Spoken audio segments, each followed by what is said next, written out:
Trauma Therapist Podcast, episode 315.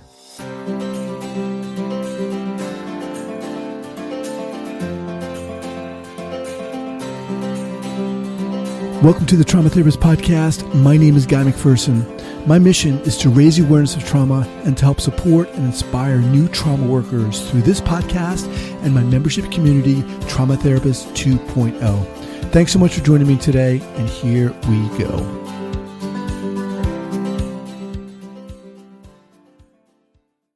All right, guys, welcome back to the Trauma Therapist Podcast. Very excited to have as my guest today, Trauma Therapist 2.0 member, Michelle Turnbull. Michelle, very excited to have you here. Welcome. Thanks, Guy. Nice to be here. Yeah. So Michelle holds a Bachelor of Social Science and majors in Counselling and Mediation, as well as Human Relations and Communication. She has over 20 years of experience in training and teaching in domestic violence, child protection, and trauma work. Michelle has worked for 15 years in non-government organizations, creating programs for teenage parents, new parents, Aboriginal families, and people from many diverse backgrounds. She's also spent many years public speaking at conferences around the world on the issues facing families living with Huntington's disease, and has been a huge advocate for young carers and people facing the complex challenges of living with an incurable illness. Michelle, obviously just a little bit about you, heavy duty experience and background you have. But we'll get to that. Yes, hearing that. No, it is. But it's just awesome. But first, before we dive in there, share with our listeners where you're from and where you're calling from and what time is it over there? Okay, so it's 5:30 in the morning, so I've been up super early to get ready for this. Appreciate that and so much. I'm in Australia, so I'm in a city called Newcastle in Australia. Okay, awesome. Are you from there, from Australia? No, I actually grew up in a place called Dondingalong, which is a place, which is in a very, very small little community near Kempsey. Australia? Yes, in Australia. Yeah. Okay, awesome. All right, so let's start out here with a quote. You said you had one to share. What do you have for us? Yeah, so the quote that kind of always strikes me is a Brené Brown quote where she says, "Courage is to tell the story of who you are with your whole heart." Okay. So why that quote?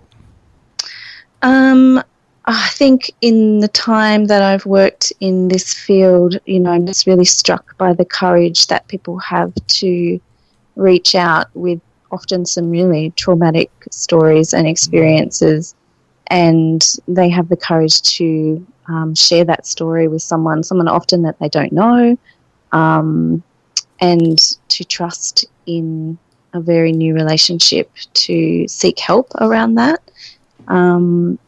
And I see a lot of people doing this on a daily basis, and people facing life after really, really difficult life events. To keep showing up, to keep telling the story of who they are, and to do that from their heart.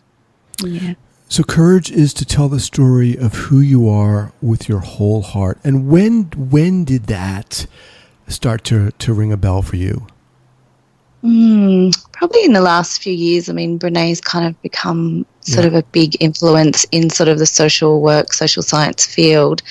And I guess also personally just around my own story sharing and, having the courage to do that and to, kind of face those fears around what will people think, am I good enough? The shame and the fear around that, right. It can take a lot to tell the story of who you are to people. Well, let's so it really kind of struck me in the last few years. I love that quote, and of course Brené Brown. But let's kind of use that as a jumping off point to get in here, and whether you want to share that story or whatever you want to use as an entree to kind of share with our listeners how you got into this field, and then we'll kind of talk about how you found Trauma Therapist 2.0. But let's hear that story. So how I got into the field is kind of a interesting story. I fell pregnant when I was 15, so I was at high school, and I left school to have a baby. So I was kind of out of education and very young and being a parent, and it was really difficult. And there was a lot of shame around that experience. And then I went to like a alternative kind of education system that we have here in Australia called TAFE, and started to do community services, welfare type study. And then from there I went to uni and did my social science degree from home with my baby. And then my mum was also getting sick with Huntington's disease at this time. So I had to do my study by correspondence because I had to be there to look after her through that. So in that time I kind of got exposed to, the whole counselling field and, lots of trauma work, lots of working in refuges, women's refuges, youth refuges. And then I got my first actual job when I was probably 20 in industry at a family support service where I was employed to run programs for teenage parents. So much of my life feels like I have this experience and then I end up working in the field of that experience. So I was in that role for 10 years. So I did lots of antenatal programs with teenage mums and lots of support work and trying to prevent, crisis and children being removed, and did some work around restoration, helping young parents get their children back from care and work on the issues that were getting in the way of them being able to be the parent that they wanted to be. So that was kind of how I first stepped into it. It kind of just flowed through my own life experience. What was it that, I mean, I know a lot of this, and I don't know, I'll speak for myself, a lot of it can be a subconscious pull. But if you were to think about it, just like consciously, what do you think, why do you think you took that step into it? Was it to scratch some itch in a sense, if I can use that phrase, or I think I've always had that kind of caring nature, in that I care about other people's well-being and injustice, and kind of helping people seek justice. And I've done a lot of work in Aboriginal communities in Australia, and Kempsey, where I lived, had a large Aboriginal population, and I just really I've just always loved that. And it's been, so I guess it is a bit of an itch. It's kind of like I'm drawn there and that's where I'm going to go. Was it, the advocacy part, was it something that, or what about it do you think you're good at? What do you think, what strength in you do you feel it brings out? Passion and strength of right and wrong, I guess, like that there are certain things that happen in our community and in our country particularly that are just wrong, and there's a responsibility to really stand up to that and help to change the culture of that over time. And I know I'm only one little individual in a very big sea of power, but each individual that takes a stand against some of those injustices helps to make a difference. So I guess the strength I bring to it is just this passion to just don't give up, just keep standing with these people and supporting them. Right. Yeah, I mean, as you're saying that, I'm just thinking to myself, yes, you're exactly right. You're just one person, but right, with each person you touch and help, I mean, that is like a pebble in a pond, right? It just ripples out there. And that's awesome. So, you've obviously have a lot of experience. It's not like you're just came out of school and jumped into Trauma Therapist 2.0, which is really, my purpose is to kind of gear it towards people who are just starting out on the trauma-informed journey, if you will. But how did you jump on board? Why did you? I think I was searching for more information. Right. So the trauma-informed language feels very new to Australia. Like, as much as I've been in this for a long time, it's really become a thing that workers really need to be aware of around, coming from that trauma-informed place. So I think I was doing doing my own personal research around, and I teach trauma-informed care at TAFE. So just upskilling myself, and then I stumbled on your website and I was like, wow, look at all of these podcasts and all of these people that we have access to. It's a fantastic resource, and it's a resource that I share with students to, jump on and join the podcast. Right. So one of the things you shared, I thought was interesting, this whole idea that even though obviously trauma is everywhere, but just the language of kind of operationalize it, or even say more about that.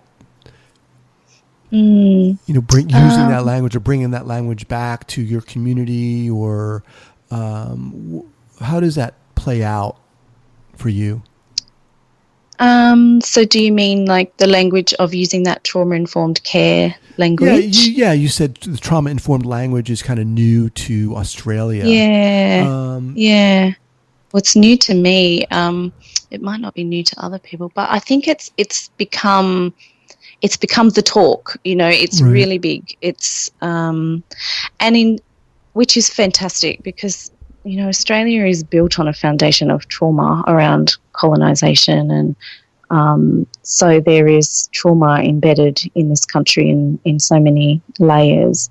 So for people to be really aware of the impacts of trauma on people, and impacts on their brain and their development, and the issues that people might be experiencing, it's kind of, in some ways, it's like the medicine to the wound. If we can really stop and listen to people and hear those stories and be trauma-informed in how we respond to people, rather than, I guess, the culture that's been around, which is around labelling, diagnosing mental health systems, which certainly have a place, but I think they've had a much bigger place than perhaps some trauma-informed support services for people, where they can go and feel really safe and not necessarily re-traumatized by a system that has so much power. As someone, Michelle, who's had experience certainly under your belt, yet, as we were talking before we started recording, you said you're not a trauma expert, but you're learning, as someone with experience, though maybe still learning more and more about trauma, as many people are. Share with our listeners maybe a clinical error you made and what you learned from it. I mean, a lot of the listeners really get a lot out of this, and I certainly appreciate you sharing your experience. Kind of thought about this, and I think probably the biggest thing I did in my early days was I gave too much. Like, I would really want to fix and really want to help, and perhaps overstepped what I was had the capacity to give. And I think alongside that is lots of thoughts of I'm not good enough, I'm not doing enough, I'm not fixing things. So I think when you hold those thoughts, they can turn into this over functioning, which can then play out into absolute exhaustion and burning out. Can we get a little more specific? Do you remember the specific case? Yeah, in my I feel cautious about talking about specific cases, just because. Well, I mean, obviously, keep things confidential. You don't even have to use a pronoun, but I mean, where did you overstep? Where did you try to fix? What did that look like? Yeah, well, I guess a vision that comes to mind is picking up a young girl to access her baby who she didn't have contact with. And we went to, part of my role was very much around supporting these young women who are often, 14, 15, who have babies, to have contact with their kids. So I went to pick up her child from the foster parent and the child wasn't there. So then I went back to tell her that the child wasn't there and there was a mix-up with the contact, and she was really angry. So she was so distressed and angry, and, you know, we were in the car at this time and just kind of pulled over. And I tried to calm her down and, you know, explain the situation and what had happened, and we went back to work and we tried to resolve the issue. But there are lots of times like that where I think I felt like this is too much. Mm-hmm. Like I'm doing too much and I'm holding too much on my own, and I need to get help around these situations because they're really sensitive and there's a lot of trauma wrapped up. I mean, this young woman was also in care, so she was also what we call in Australia under the care of the state, and, you know, had her long history of trauma. And I think lots of cases like that can get traumatizing on yourself, so that would then fall onto me. And I had many cases like that, many young women that I worked with where there were risks to children and risks to themselves, which can have you working really hard. So I think it's just about balance and you know, that self-care, but making, you know, I had really good supervision and I had a really great boss, but it does take its toll over time on your well-being, and your own family, because Right. as much as we talk about boundaries, what happens at work, you know, babies die, and then you have to go home to your family, and it's hard. It's really hard work. Yeah. How did you and do you manage that? Because it is hard just to turn off that switch, right? It's not like, I mean, you're dealing with people, you're dealing with humans, you're dealing with emotions, and that stuff gets in. How, you know, was there a transition from when you first started out and what that looked like, how you were able or maybe not able to manage that, to now where you're better able to do that? I think for me, I mean, a lot of it, I ended up leaving that job. Like, I did 10 years and I couldn't, you know, there were some real warning signs around it's time to step away, you know, not being able to see kids in the shopping centre without thinking something happening to them, or so there were warning signs to step away. And then I think balance in work role has become really important to me. So that's why I then moved into teaching, because I'm thinking teaching, I can still teach new people how to do this work, but I'm not necessarily spending as many hours in that kind of coal face doing the really hard work. So teaching works perfectly for me because this content I'm teaching is still very traumatic, but it's in a very different way. Yeah. I think that's a gem right there, and that's kind of echoing the words of a lot of people. I'm thinking of Janina Fraisch. I can go to last name. That's okay. But this idea of, you know, she said you can't just do trauma work. You're going to go nuts. It is so intense. You know, you have to have that balance. And what you're saying here, Janina Fisher, sorry, Janina, but what you're saying here is that exact same thing. So I think that's a really kind of good nugget for people just getting into this field. Yeah. Keep it balanced. And then, you know, I do a lot of meditation and yoga and dance, and I think just moving that trauma out of your body, I think has become really important to me, like more exercise, more movement, so it doesn't sit. So let's kind of bring it to the present day here. So what are you doing right now? Are you seeing clients, and in what context? Yeah, so I'm seeing clients just one day a week in a community centre, the Newcastle Health Collective, which is a group of different practitioners who work out of this centre, hypnotherapists and NLP practitioners. So I'm a counsellor in there one day a week, and I'm doing counselling. I'm doing counselling around a lot of grief and loss, anxiety, depression, which feels really lovely. Like one day a week feels really great in the sense that I can, see 5 people in a day and I can give them lots of my energy and time, and it's really, really great. And then on the other 4 days I'm teaching.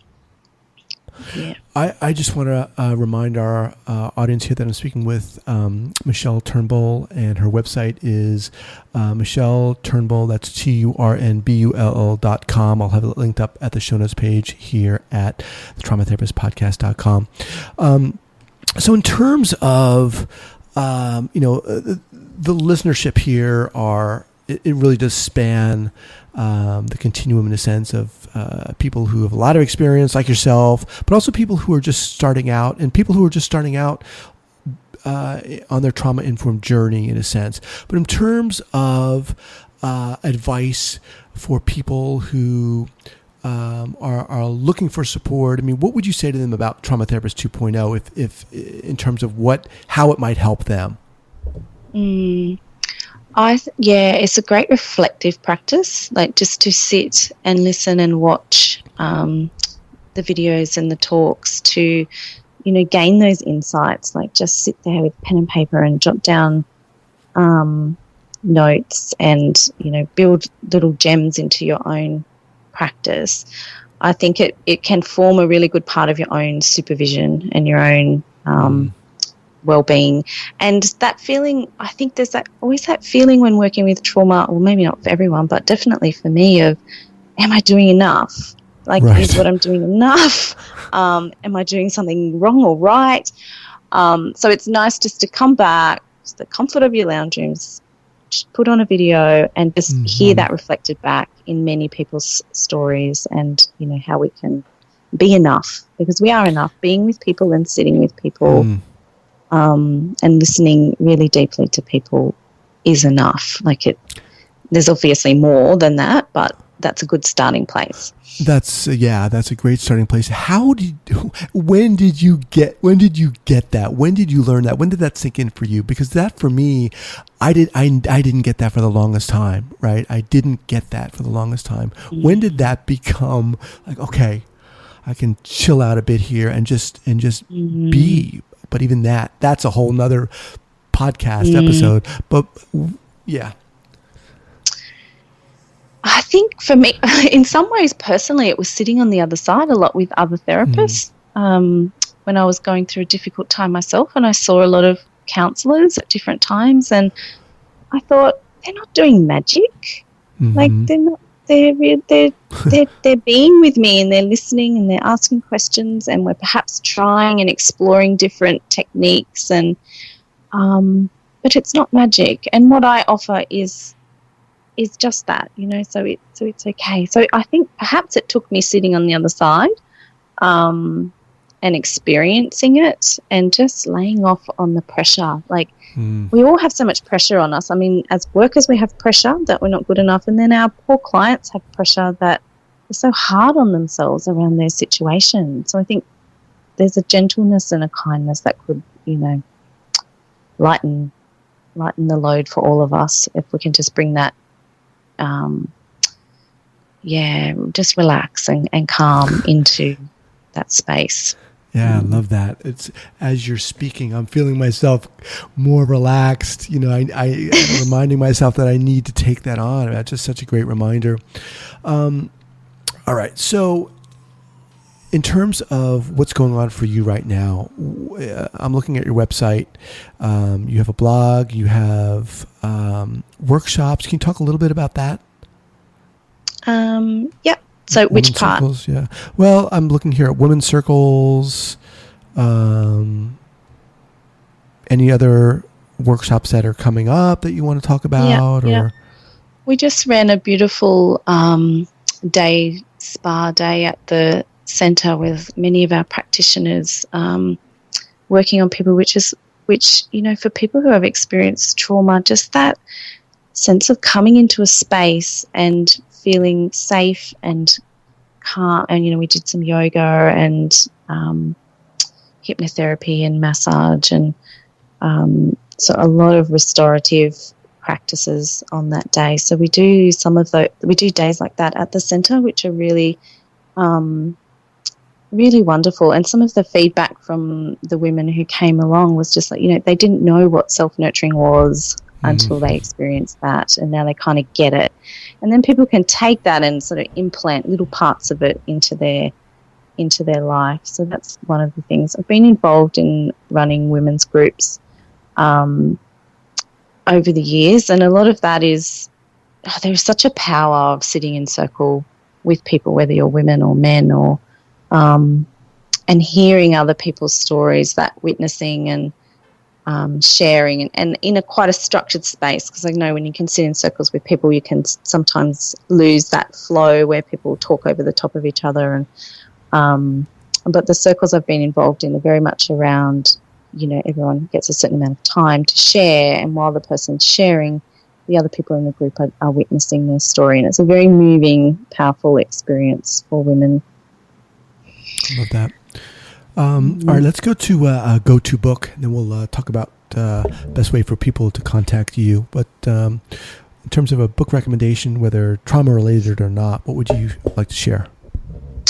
I'm currently reading Trauma Trails from Judy Atkinson in Australia, which is a really powerful book around Aboriginal people's experience of trauma in Australia. And I really, I think if anyone wants to know anything about trauma, listen to Aboriginal people, because the trauma of colonisation and losing your culture and is really profound. And Judy's book really is really insightful around just how that process has taken away the healing practices that they used to have, and how to heal trauma going forward is about bringing those traditional practices back to people. And yeah. So that's Trauma Trials and Transformation? Trauma Trails. Trauma Pardon? Trails. Okay. Trauma Trails, yeah. Trauma Trails. Judy Atkinson.